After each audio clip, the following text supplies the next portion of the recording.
Got it. Welcome, everybody. Thank you for signing up tonight for our Club Protection Officer Orientation and Training Workshop. Rick Eistedt and I are going to take you through some stuff over the next hour or so that will just help make sure everybody's on the same page as we get started. So next slide, Rick. Recording in progress.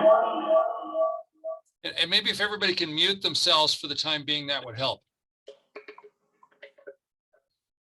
So we want to start our evening together by acknowledging that in the spirit of reconciliation, I'd like to acknowledge that most of us who are online this evening live, work, and play on the traditional territories of the Blackfoot Confederacy, the Siksika, the Kainai, and the Piikani, the Tsuut'ina, and the Yahe Nakota nations, and Métis Region 3. And all of the people who live and make their homes in Treaty 7 region of Southern Alberta. So really quick, we're going to go through three things tonight. I'm going to quickly cover number one, just take everybody back on a refresher of where we are with the policy. And then Rick's going to spend the rest of the evening taking you through roles and responsibilities of the protection officer and showing you our new volunteer screening management system. Next slide.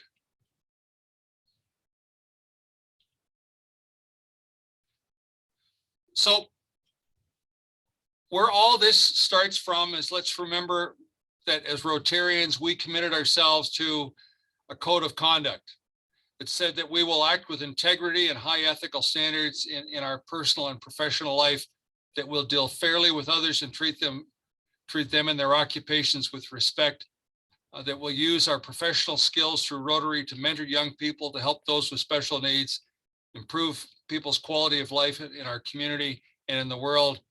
And we won't behave in a way that reflects adversely on Rotary and other Rotarians. Next slide, Rick. We adopted this district policy, and this is iteration number 3 or 4 by now. But the difference with this policy that everybody's seen is previous policies have strictly dealt with youth.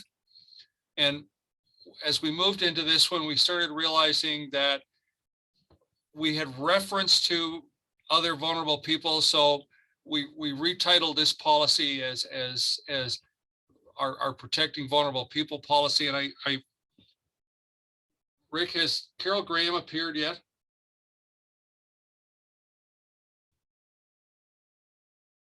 I don't think so. Anyway, there's been a number of people from different clubs who've played a role in helping get this policy to where it was approved. So what we're saying is that as a district, we're committed to protecting the safety and well-being of all of our program participants, and that we don't tolerate abuse, bullying, exploitation, harassment, neglect. Our job is to help people, not to exploit them. And that we've all got a job to do to make sure that we safeguard the welfare of the people in our programs. Next slide.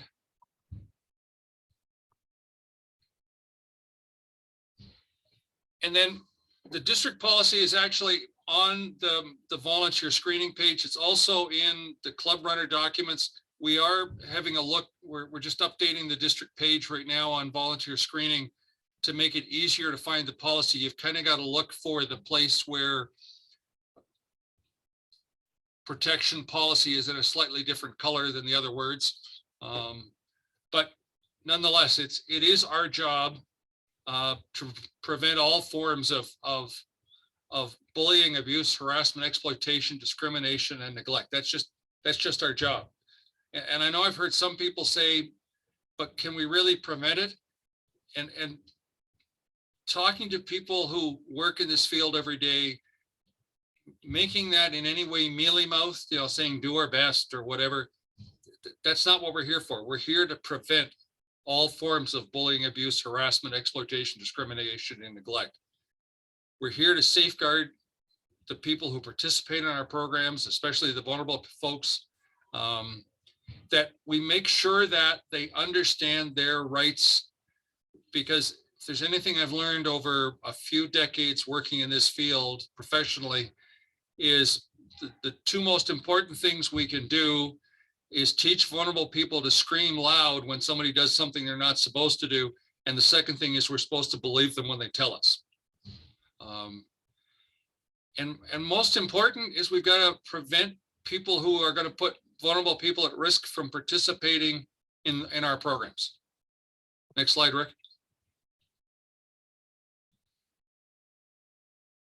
It's our district policy that before anybody works with vulnerable people, that we screen them, that they complete the necessary training, and most important, that we report suspicions or allegations of abuse, bullying, exploitation, harassment, discrimination, neglect to the right people. The sad fact of our world is the average victim has to tell 7 people before anybody does anything about it. We've got to drop that number. Like, it's got to be the first person who hears it has got to report it. Next slide, Rick.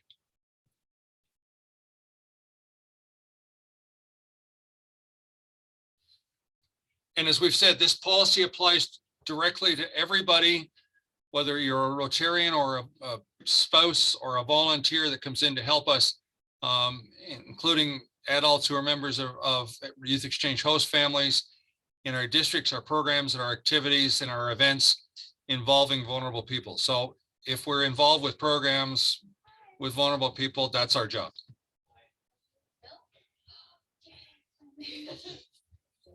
The policy does include a definition, and we take no credit for writing it ourselves. This is just a generally accepted Canadian definition that a vulnerable person means anyone who is or may be unable to take care of or protect themselves for any reason against any form of harm, attack, damage, neglect, or exploitation while they're involved in our programs. And that people that we have a duty of care for. Next slide, Rick. So that's why we've said in the policy, yes, it includes children, a child or youth under 18, but it does involve anybody who's over 18 who can't take care of themselves, who, whether it's because of age, illness, emotional or physical trauma, disability, gender, sexual orientation, anybody who we have a position of authority with, who is looking at us, we can be considered vulnerable people, and it's our job.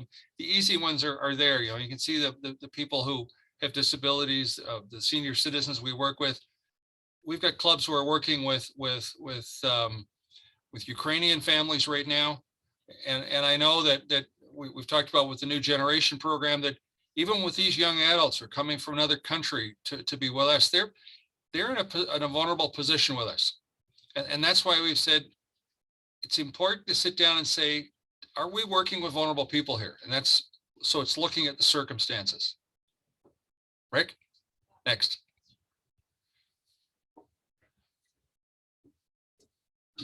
As we've got into this, we've been trying to be clearer with folks about, because one of the key pieces of the policy is volunteer screening. So anyone who has direct and unsupervised contact with vulnerable people in a Rotary program has to be screened before they work with them. And you know, there's lots of them that are easy. RILA, RIPEN, RAYAC, Youth Exchange, the clubs that are doing stay in school programs, the clubs who are doing programs right now with Ukrainian refugees. But the key part of this, I thank Bob Golan from Okotoks, who's on the committee, who, amongst others, pushed really hard to make sure that we understood that it was people who have direct and unsupervised contact. I'm going to use Velma and my club as an example. Every December, we go to Victory Outreach, a bunch of club members, and give out gift cards to their clients, and some people attempt to sing Christmas carols. Other people mouth the words. And we looked at that and said, yes, we have direct contact with their clients, but we're sure not unsupervised. The Victory folks are there. It's quite clear that we don't have unsupervised contact with their folks. So in a case like that, we're not talking about screening people.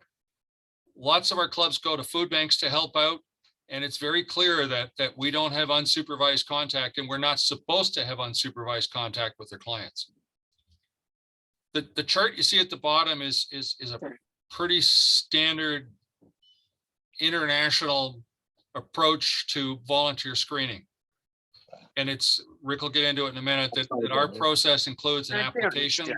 It includes an interview, reference checks, a police background check, and it involves training.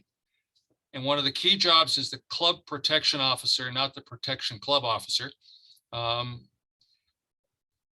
is going to be involved in approving the applications, the reference checks, and the interviews. And we'll show you that in a few minutes. We've taken the Canadian standard, which is normally we don't renew applications or reference checks. If somebody drops out for 5 years, yes, we're probably going to do something. Background checks, police background checks, we do every 3 years, and training we're asking, like first aid and everybody else. Why do we ask you to take the training every 3 years? Because most people will never use this training and will forget it. The first aid instructors I know from my work world tell me that that's the biggest problem. If you don't use the first aid training in the first few months, it's amazing how much of it you lose in 3 years. Next slide, Rick.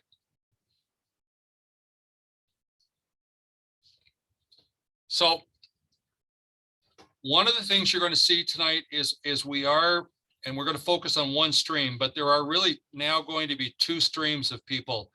When we got into all of this with the Youth Exchange Administrative Hub, YAY, it was originally designed to be used with youth exchange.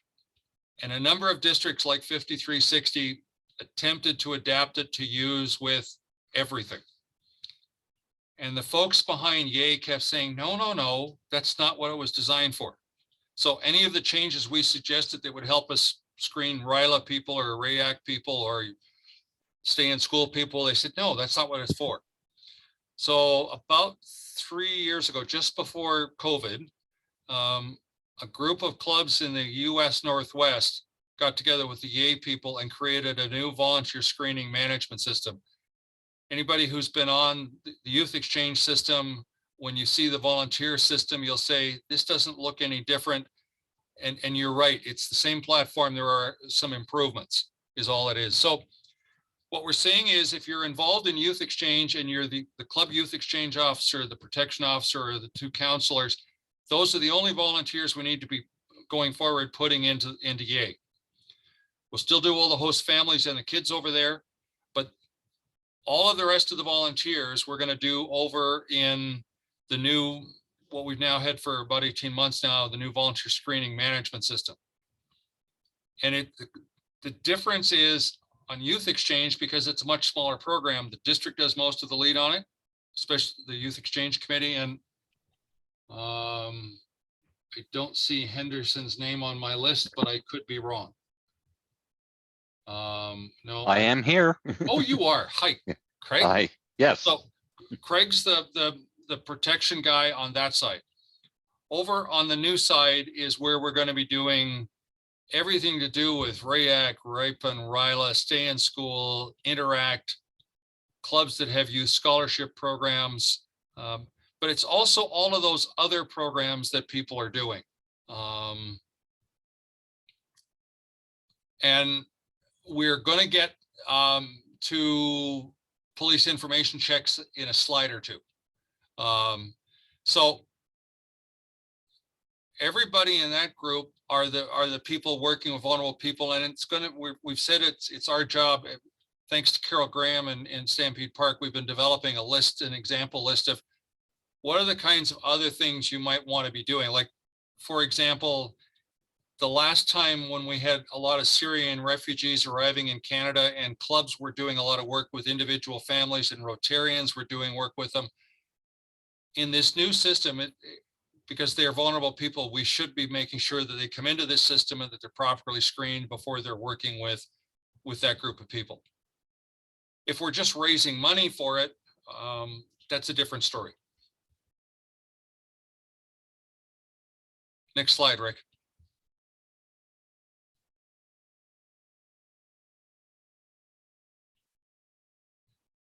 So with that, Rick, do we want to stop and just touch a couple of questions here, or? Yeah, I think so, Doug. I was just going to mention that Peter Imhoff has asked the question, do youth volunteers need to provide a police information check, including the vulnerable sector check? So Peter, we're actually going to get to that in a few slides, but the simple answer is yes. Everybody who's involved with working with vulnerable people needs to provide a vulnerable sector check. And Rick, why don't I take a second right now just so people understand there's different kinds of police record checks, and the difference between a regular police record check, which looks at, have you got any convictions for anything? There's a more enhanced one that's out there that the police will do that will actually tell people whether they've got things like a firearms prohibition or a no contact order. And the only thing that makes a vulnerable sector search different from the others is it's all of that's in the others, and it looks at the list of pardoned sex offenders, because sadly, because of Graham James, the hockey coach of infamy, he changed his name legally and he was able to get a clean police record check. So the VSS now is only done on gender and date of birth. And it's strictly checking in addition to all of the other parts of the police record check, it's also checking, is this person a pardoned sex offender?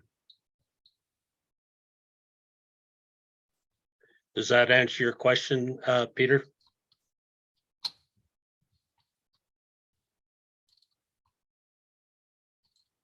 Yes, thank you very much. Diane Glover says, you say that this is needed for anyone who has direct and unsupervised contact with vulnerable people, then this is needed. If our club has no unsupervised contact, is this mandatory? No. No, you're not required to. Now, what it means is, so if you're sending students to Ripen, and you're planning to drive them, that's direct and unsupervised contact.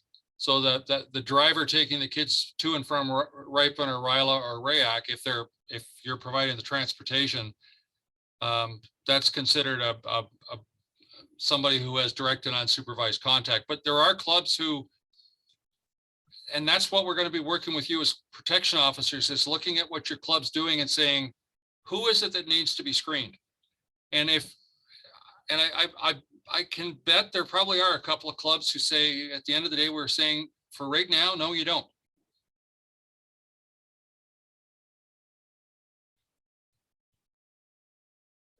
Doug, that's all it's in the chat now. So maybe if there's no further. Over to you. I'm going to put myself on mute if I can find the button. There it is. Okay, thanks, Doug. Yeah, I should have mentioned right up front, if you have questions, put them in the chat, and that you will receive a copy of this PowerPoint slide deck after this meeting. And this meeting or this session workshop is being recorded, so you will also receive a link to where this video recording will be uploaded to our district YouTube channel.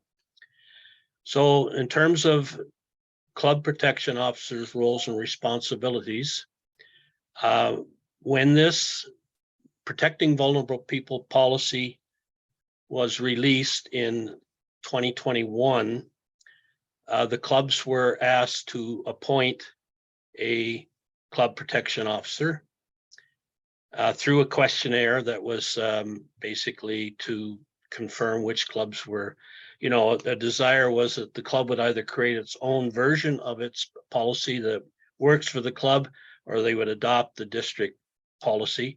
And part of the key point was to appoint a club protection officer. So we have, at last count, I think we have, out of our 45 clubs, not counting district people here, we have about 18 club protection officers identified. So we have a gap to fill. So there will be some follow-up in that direction. The first thing is to ensure that you are approved as a Rotary volunteer, meaning that you've gone through the process of the application, the references, the training, the interview, the background checks, that sort of thing, and are certified. And when you see the database later, you'll see how in Yay it's fairly complete and pretty obvious when you're approved, because you're green lighted. If you're something is sort of approaching expiration, like a police background check, you turn to yellow. And if your background check or your training goes beyond the 3 years, then you get a red light. So number one is to really ensure you as a club protection officer, and I apologize, Doug, I didn't pick up on that PCO acronym there. I was wondering what it was. Anyway, so just ensure that you are an approved volunteer when you take on that role. And we will be reaching out to those clubs that have not yet designated a club protection officer to ask you to supply a name if your club deems it necessary. We'd love to have all clubs with a club protection officer. That's the person that sort of maintains the district's club protecting vulnerable people policy, to ensure that all club projects and activities that you're involved with apply to the policy where required, as required. You should work with current members and assist them with the voluntary screening procedures, that being the application, the interview, the references, and the vulnerable sector check and the training. And of course, if you have new members join your club, to meet with them, to review the policy with them, and to assist them if they deem that they want to become a certified Rotary volunteer to go through the application and screening process. You have a responsibility in the database to approve applications, personal references, and personal interviews. And we'll go through that shortly. Also responsible to manage and update the volunteer screening management database for your club. So you're the quarterback, if you like, or the coach for your club in terms of basically administering the protecting vulnerable people policy, and to keep your club executive updated on the status of where your club did it. I just did one for Calgary Fish Creek, my club, and we were roughly a third. We had third of our membership of 33 were approved. We had a third that are incomplete because they either have not received a police background check, or one that they did earlier has expired, and also with training. And then there's a third that are relatively new, but not all new members to our club who just haven't embarked on the journey yet. And so we need to approach those people to see if they're willing and able, interested in, or even feel that they need to be a certified volunteer. As Doug said earlier, it's not mandatory. This is really up to, it's self-policing in many ways.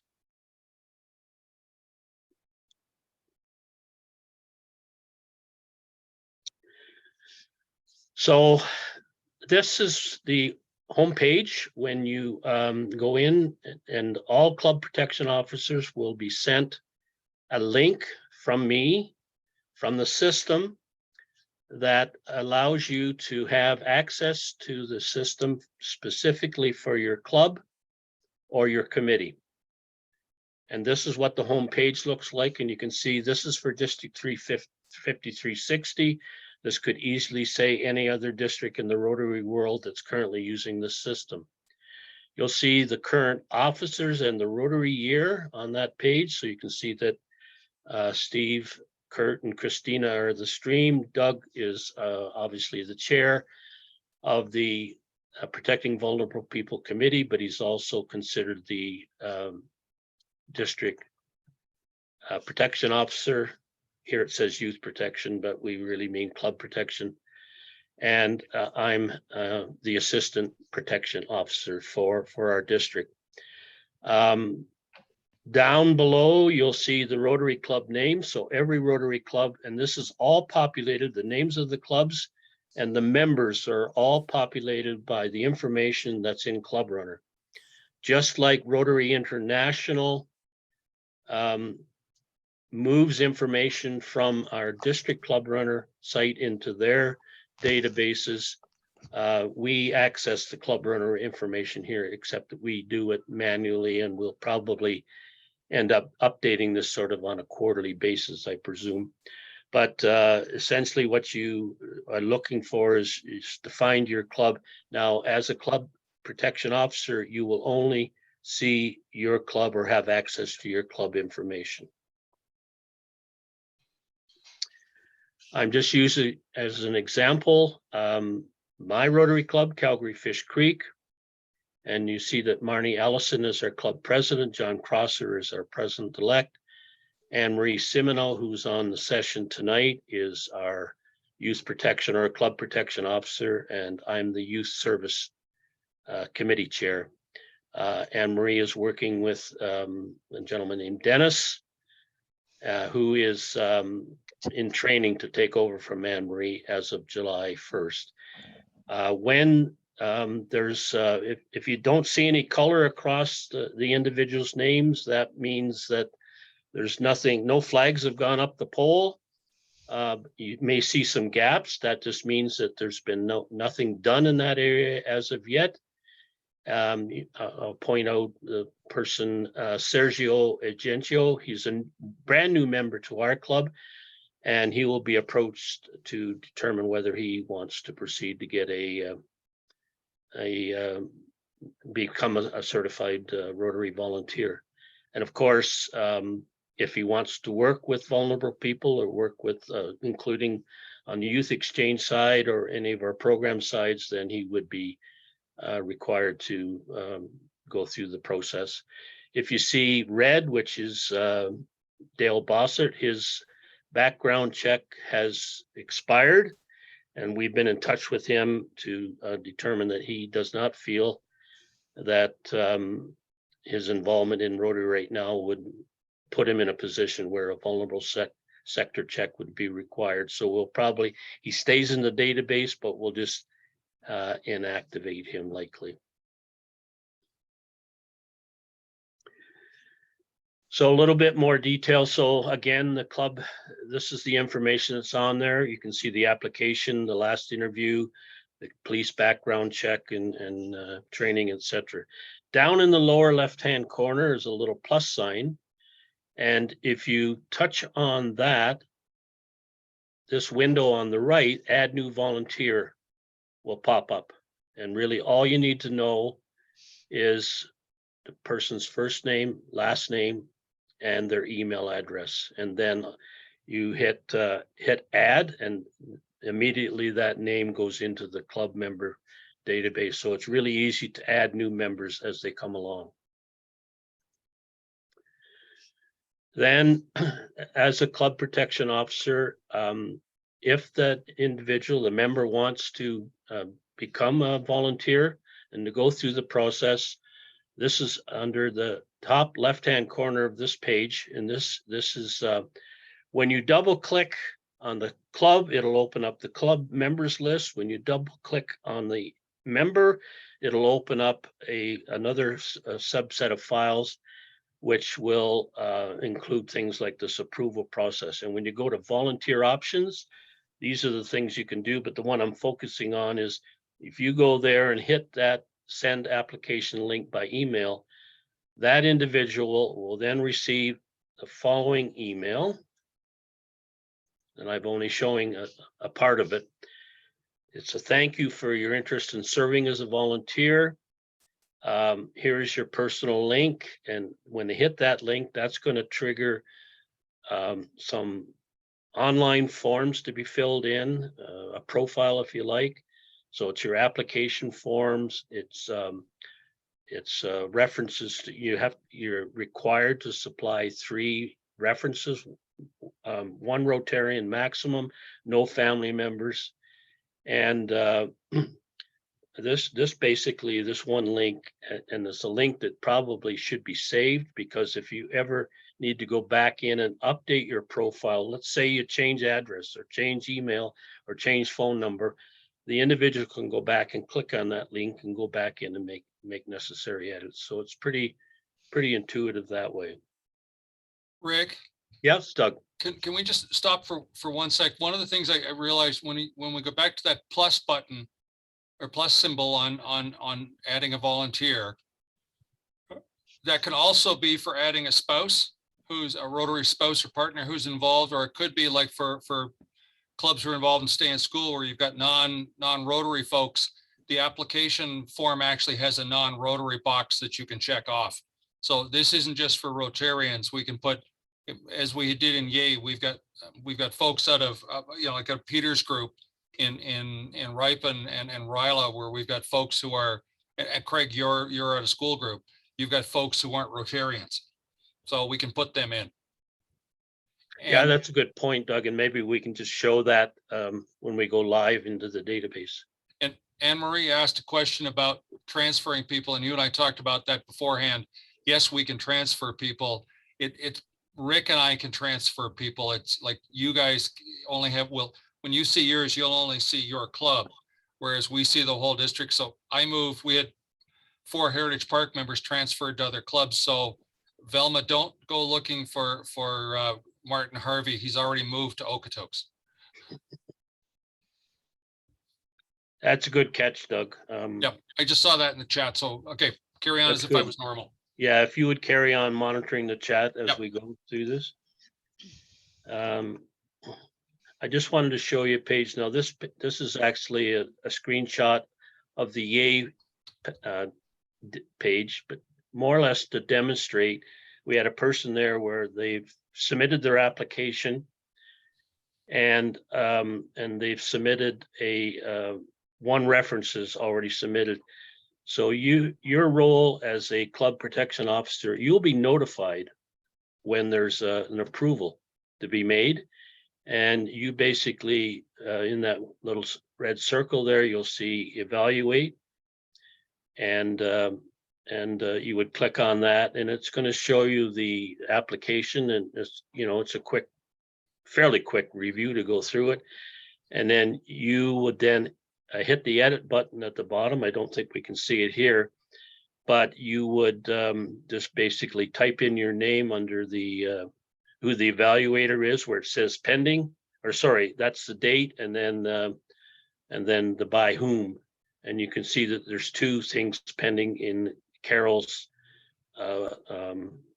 application side of things. So you'll have the one difference with the volunteer management database system, screening system, is that we have a button for the interview process, because that's something relatively new that we put into the protecting vulnerable people policy and procedures, to include a personal interview, usually by probably the person who's, if you're coming into a club, it would likely be maybe the club president or something like that. If it was a committee, it could be the committee chair, that sort of thing. So next steps, club protection officers, you will receive a link providing you with access to the volunteer management database for your club and committee. If we have the name, contact information in our database, that's a 2-minute job to send each one individually. We would ask that you familiarize yourself with your club's volunteer status. I created a simple little spreadsheet which I could send to everybody, but basically it divides the club into 3 main columns. It's approved, incomplete, and open, in sense of those individuals haven't declared or haven't taken the steps to become a Rotary volunteer. So it's just a snapshot, and all of this information is available in the database.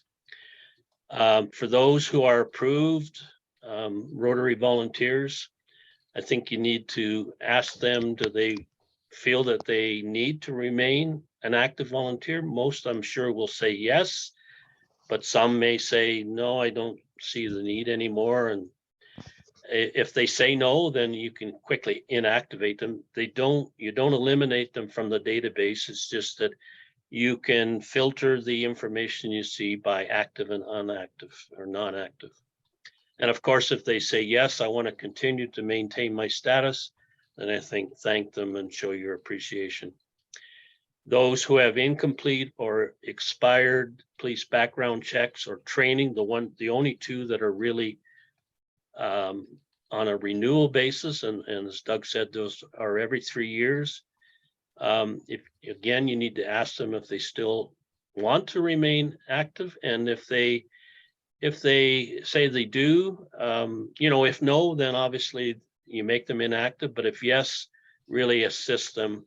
Identify the areas that need to be upgraded, like a police background check or training, and you can send them an email through the system to direct them to the proper, in order to advance it forward. Contact information, Doug is as the chair, and I'm not the chair or vice chair. I'm the administrator, helping him just like Craig Henderson is doing for the youth exchange team. So there's our contact information. And what I'd like to do now is stop screen sharing. Is there any things in the chat, Doug, while I pull up another? Yeah, I wanted to say, you might not have seen it because a long way back, but there was a question, will the district pay for the VSS? Oh, that was part of Diane's. I missed that one. Go ahead, Doug. So actually, the Alberta government pays for them for specific roles. And so there are, that's why when you go onto the district website, and we are just getting that page cleared up so that people go into volunteer management system or YAY. But even now the instructions are there so that when you apply for a police record check, you download a letter from the district. You use that with your application, which says that you're in a working with vulnerable people in a direct and unsupervised position. So therefore you get a VSS. There are a couple of municipalities where they still charge a local administrative charge. And we can't control whether a town says to the mounted police, charge an extra $10 for our staff time.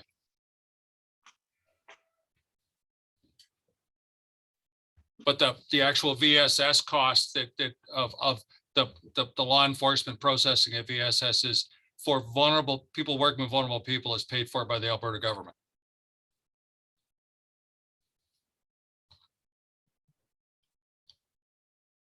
And I think I got everybody else's. So Rick, when we go into the screen stuff, or into the screenshot, or into the system, we're going to look at the interview questions. And I did say in the chat that Bob Golan and Carol Graham are working on an orientation for interviewers on how to use those questions and what to do. And just so everybody knows, Bob's a retired mounted policeman and Carol's a lawyer.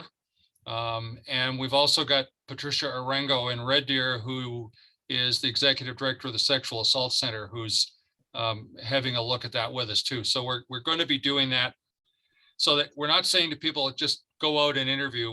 There are questions, and we are going to show you how to do it properly. Okay, let's hope this works, Doug. Are we So live? we are live. So this is the District 5360, what we're calling the volunteer screening management database. You've seen this before. So what one would do is, and I'll just use Calgary Fish Creek as an example. So when you double click on that, there's the list of people that's it's completely up to date according to Club Runner, plus a new member that we've just added. And you'll be able to see that there are some people here. So Dale has informed us that, again, he doesn't see a need to have this just because of his involvement in the club at this point in time, and doesn't see himself working with youth or any of the vulnerable sector. And so I'll maybe just pick one, which might be interesting to pick.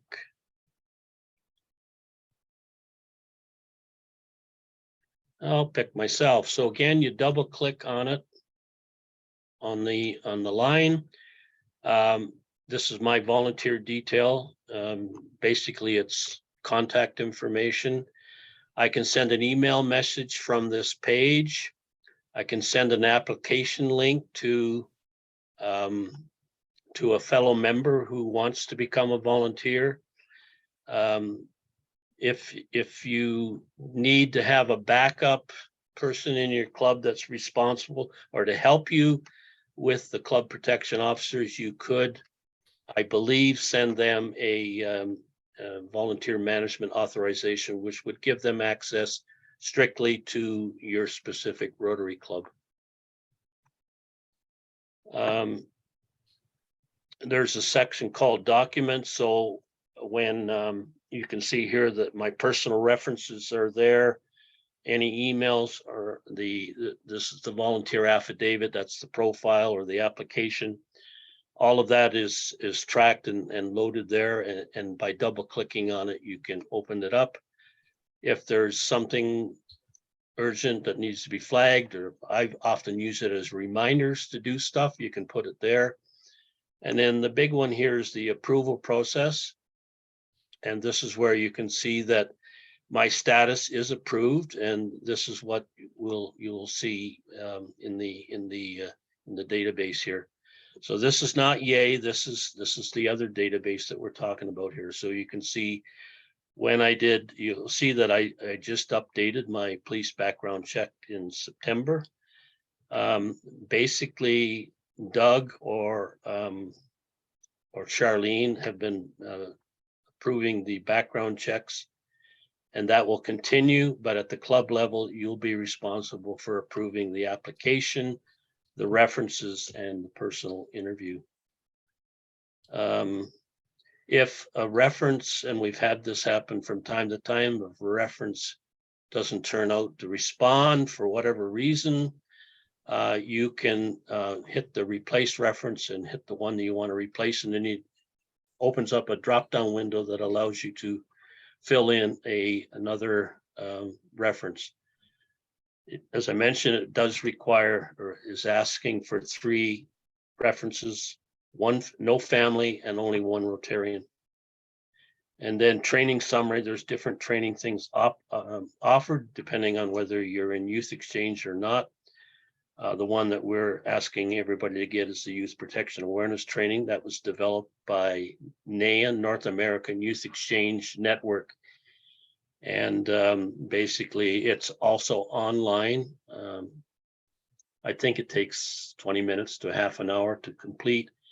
It's you write a short test at the end of the thing, and if you get 80%, you pass. If you don't, you can go back and redo it again. And but they do rotate a few of the questions in there just to kind of keep you fresh. I think that's the key thing there that I wanted to share. So Rick, scroll down. So that's an important button you just hit there, because when they register or when they apply, the system automatically sends them a training link. But if somebody says, I can't find the training link, scroll back up. You can on this page, you can, on that volunteer option, you can re-register them for NAN training, and they'll get a new link. Yeah. It's all a matter of. And then there's this recalculate the volunteer status. So if something changes and it hasn't completely, these things are updated. I don't know how often, to be honest with you, but if you hit recalculate volunteer status, it's like a refresh button. In other words, that's what that's there for. Rick, one of the other questions that just popped up in chat. So the references when when a volunteer fills out their application form, they provide us with the names of 3 references with their phone numbers and email addresses and describes their relationship. When you get to that page, it is quite clear that 1 Rotarian, no family members. Yeah. And that's, so they actually provide us with the names. And if the system has a default in it that if I'm a reference for Rick and I don't answer for 10 days, the system sends me a nagging reminder. And then a week later, it sends me another nagging reminder. But you as the applicant get the nagging reminder too, that one of your references hasn't answered. So that's where one of your club members could say, please take Harry off as a reference and put Mary in as a reference. Yeah, great. I was trying to think, was there something else we wanted to share with them, Doug? We're going to just show them the interview questions. The interview form at the bottom. There One we more. go. This format you see here is very common throughout. You're going to see this header. It's going to describe the what it is, and this is the volunteer interview report. And there's a form here, so you can see that. Now I haven't officially been interviewed yet, so but that's really up to the club to determine. I think, Doug, in terms of how they want to handle the interview process, it shouldn't be the club protection officer, because they're being asked to evaluate and approve it as acceptable. So it really should be another person, I would think, in the club. So for anybody who's been involved with youth exchange, you'll recognize a form like this as the host parent, the host family visit, which was something very similar. The district policy and the RI policy has included interviews for over 10 years. We've just never had a requirement to record them. And Rotary International recommended when this came out was one of the things we should be doing is if we're requiring an interview, we should be recording it, that we've actually done it.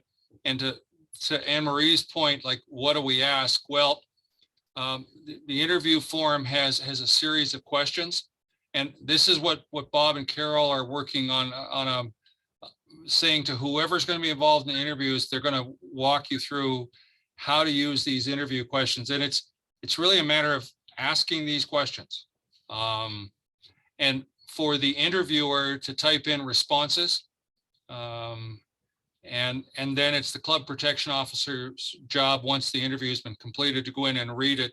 And again, we think we know everybody, but I've been doing this for a couple of decades now, and it's amazed me the number of people said, you know, I interviewed somebody I've known for 20 years and I didn't know this about them, and I'm now not so sure I want them as a volunteer. Or, wow, have we got the right person? Things they found out, they said they didn't even know this person had done this kind of work before. Yeah, so this online format, filling in the forms, is pretty common throughout, so it shouldn't come as too much of a surprise. It's just a question of the information that needs to be filled in, but you fill it in directly. You know, I think there's a spot here where you can actually, how was the volunteer contacted? Well, it could be a video call, in person, or phone. I mean, our preference would be that it's an in-person interview, because body language being what it is, it can say things, you know, a lot of provide a lot of information. But those are the 3 options that are available to make it work. We don't want to make this too administratively burdensome, but we want to make it a reality so that we align more with other organizations that are that have a volunteer screening system.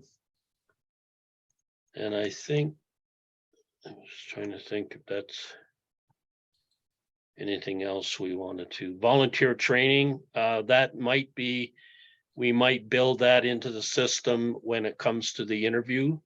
Because I know that Doug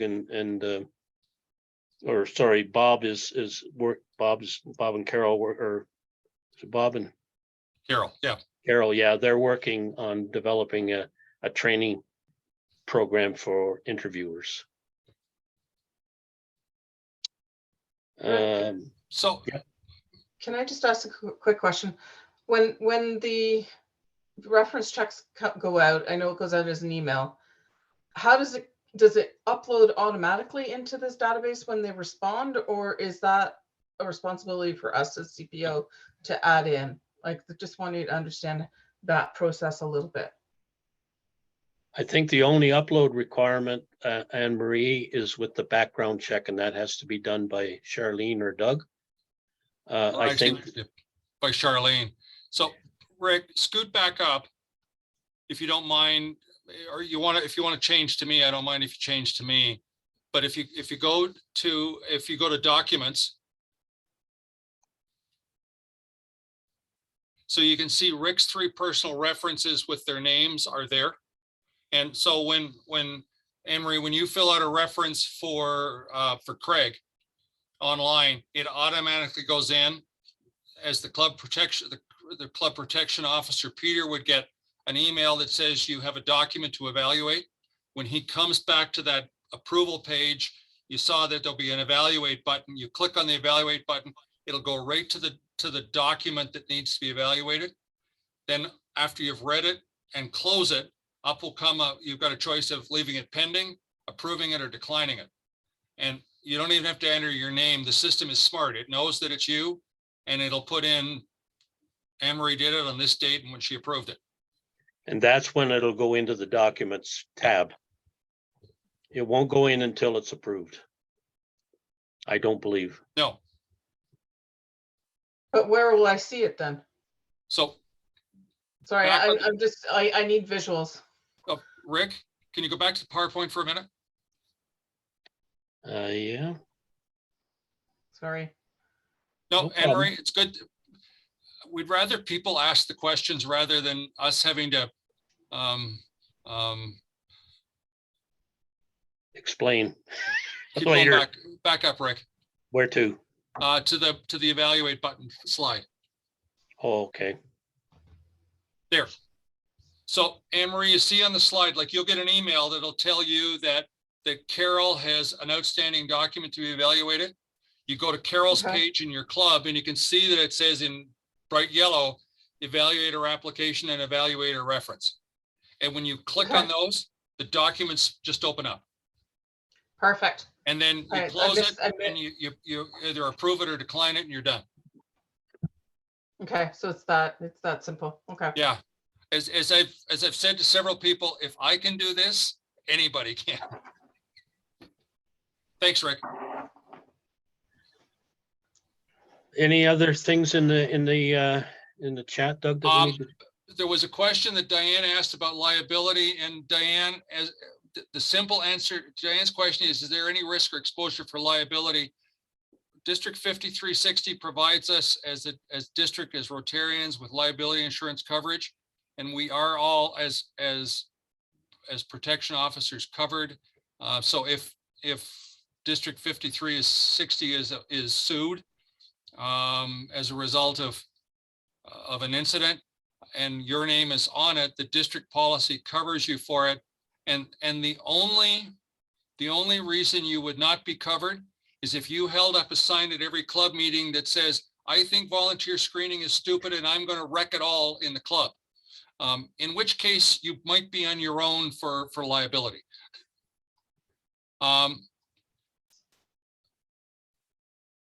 So Steve asked the question about how people get access to the interview questions.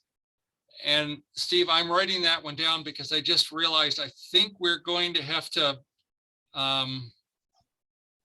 I think that one, Rick, may be where we give where that extra authorization comes from. Could very well be. But Steve, thank you for asking that. I'm just getting my book out so I can check that one with Mike Cluche, but I think that's what it is. And what we'll do is we'll put an answer out to that one to everybody as a separate email. So just to come back to the next steps, if there's no more questions, Doug. Just a minute. Does the member information from Club Runner flow through the Volun system? Kurt, Not automatically. no, We, Kurt, what we've discovered is we have to, Charlene and I are doing regular downloads. But as the club protection officer, it would be important to say to club members, because I know people change their email addresses some days like they change their socks. To be saying to people, please make sure you tell us when you've made changes. We are going to ask Charlene to do a quarterly update to Mike and the volunteer system people. But it doesn't do it automatically. And to something Anne Marie asked a little while ago, the data comes over from Yay. We haven't figured out how to get it back to Yay yet. But again, what we're thinking is Yay is really going to slim down to being a much smaller group of people. So this will be really important. But I've got to get this interview questions. Access for interviewers. And we'll get an answer for that one.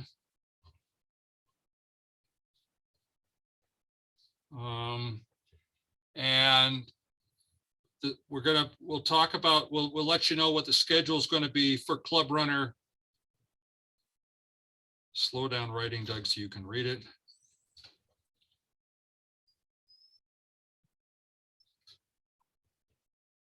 Because Kurt, that's a good question. We actually caught that one that we had from when we first started a year ago. We realized it depends on us giving them data.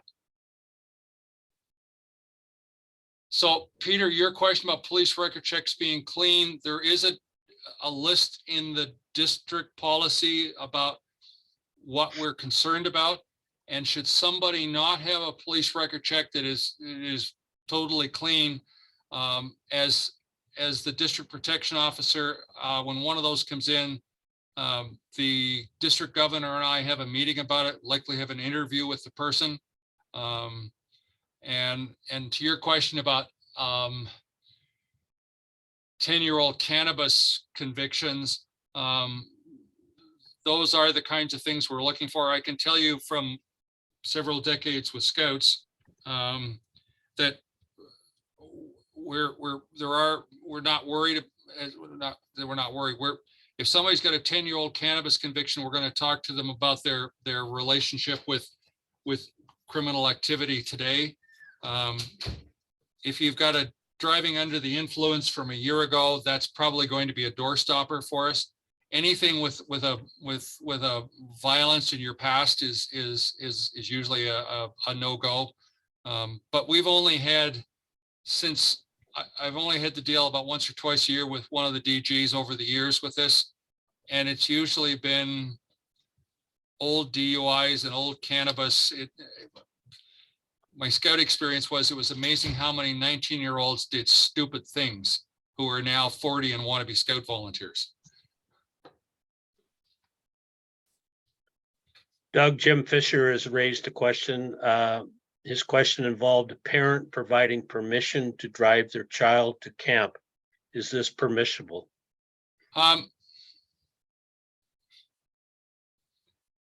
Jim, you're taking a little slide outside of the policy, but the whole issue of driving and parent permission, I'm just making a note of, because it was something we started to talk about before the pandemic, and I will freely admit we dropped the ball on it, but I've got it on my list of things from tonight, and we'll be out to everybody as quick as we can. Again, from my professional experience, I could tell you that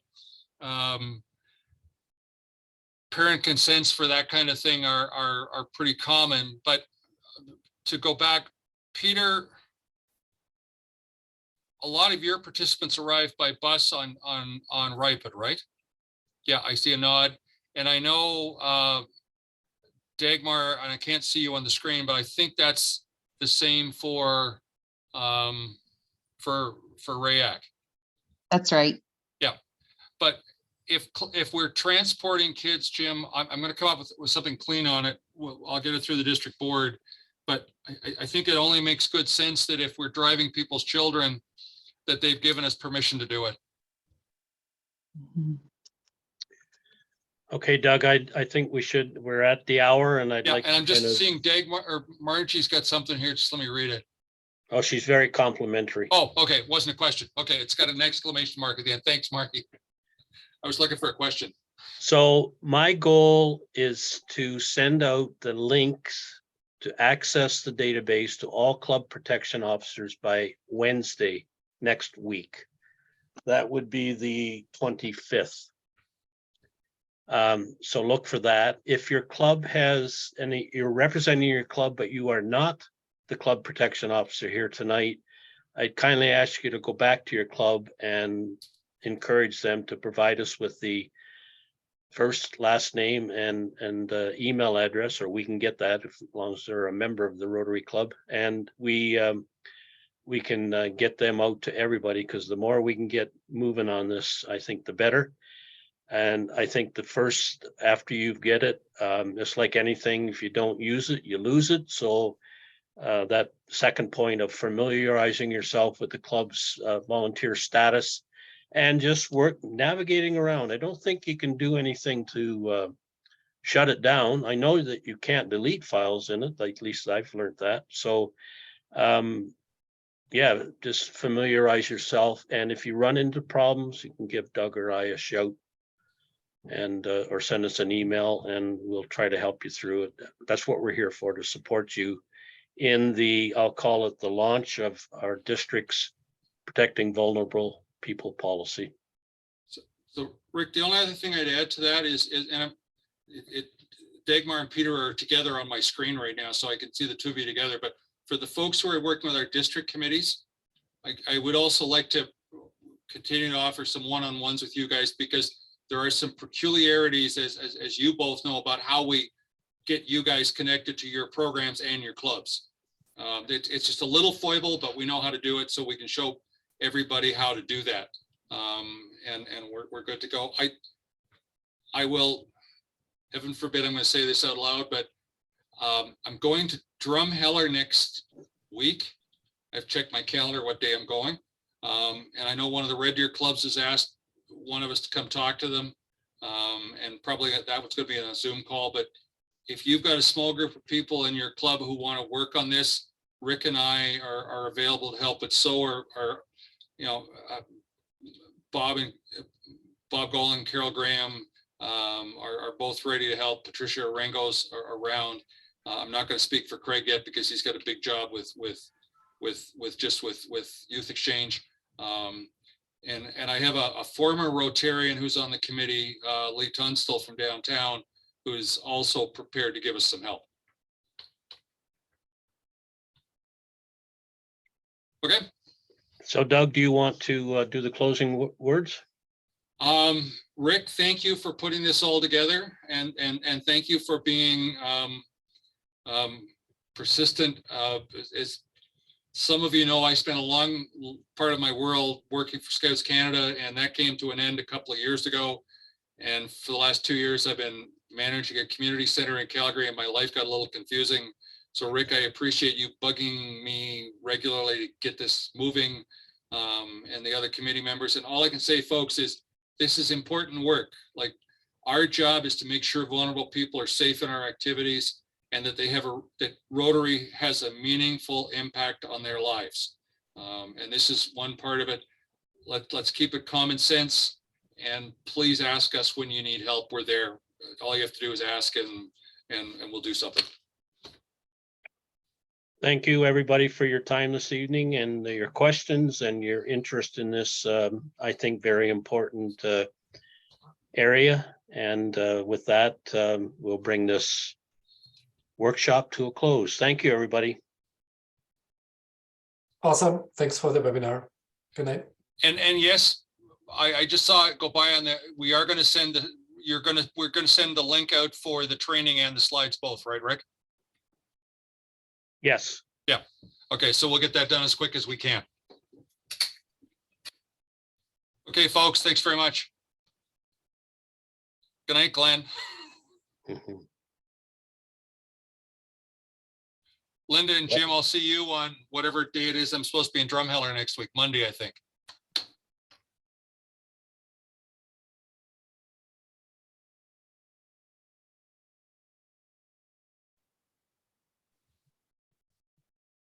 Diane, are you there?